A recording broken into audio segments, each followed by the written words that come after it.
Hey everybody, thank you so much for those of you who started watching the channel last week. We hope that we gave you some good um, information for either yourself or someone you love. Um, One of the things I think people think about with recovery and just wellness in general is what you can't do. You shouldn't be using substances, you shouldn't be drinking. But I think it's really important that we talk about what we can do. When we're feeling on edge or we're feeling like self medicating, what are some of the things that we can do to calm our nervous systems, calm ourselves, to make us feel better? So, today I want to talk about three different things that you can do to try to promote wellness within yourself. Number one, and here we are again in such a beautiful environment, is to try to be in nature. Nature is a powerful healer. There's a lot of neuroscientific evidence about looking at greenscapes, at bluescapes, and how that really just eases us and makes us feel more in touch with a sense of inner peace and happiness.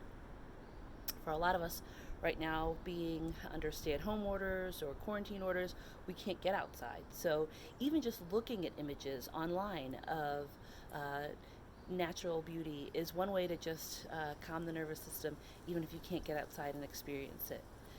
If you are in a situation where you can take short walks that are socially distanced, please, we encourage you, go out and breathe some fresh air. In whatever way that's safe it's possible, try to get around some water, around some trees. If you live on the coast, go look at the ocean. These are powerful, powerful ways to make us feel more at ease than we've been feeling. The second thing that you can do in terms of ways to promote wellness is to be grateful. Gratitude is neuroscientifically proven to both increase joy and fight depression and anxiety. And we are living in times where sometimes it's hard to think about what we should be grateful for. Or if you're someone who's in the throes of your addiction may be telling you that there's nothing really to be thankful for, that there's nothing really good about life or your life. But that's totally untrue. Just the idea that you are able to breathe and be alive is something that is so grateful, because with life there's always a chance for something to get better. And even if we're in a moment where things seems very uncertain, the certainty of knowing that someone you love is alive, or that that person is at this moment in a safe place and that they're in good health. These are so wonderful, and they should be celebrated.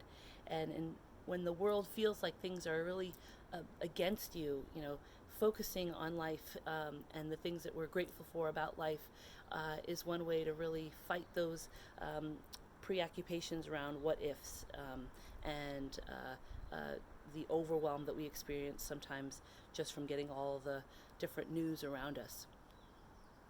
Um, there are lots of different ways that people have introduced gratitude into their life. One is to journal about it, and that might mean something as simple as at the end of your day, writing about things that went well in your day. Um, I often will encourage patients to take gratitude breaks. So, kind of a couple times a day, just stopping and thinking, okay, these are three things that, I'm really happy for, and I'm really grateful for, or these are three people, or these are three acts that happened today that I'm grateful for.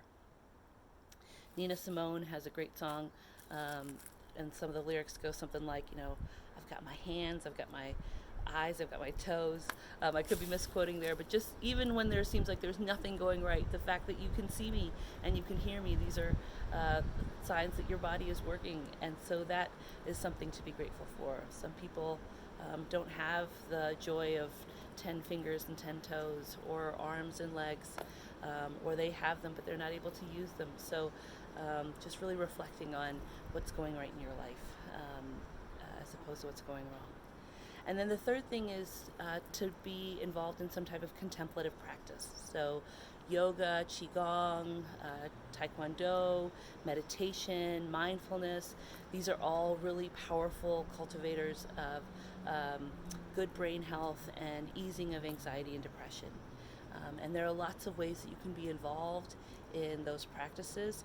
If it's something that you already know how to do, just spending a few moments a day or every couple days doing them can be really, really healthy for you. And for those of you who don't know about even where to start, our next video is really going to focus on how you can use different resources around you to engage in the contemplative practices. So I hope these three things, being in nature, being grateful, and using contemplative practices, are things that you can incorporate into your own life, not just during these times, but all the time, to really try to promote wellness within yourself. I hope you have an amazing day. Thank you for listening.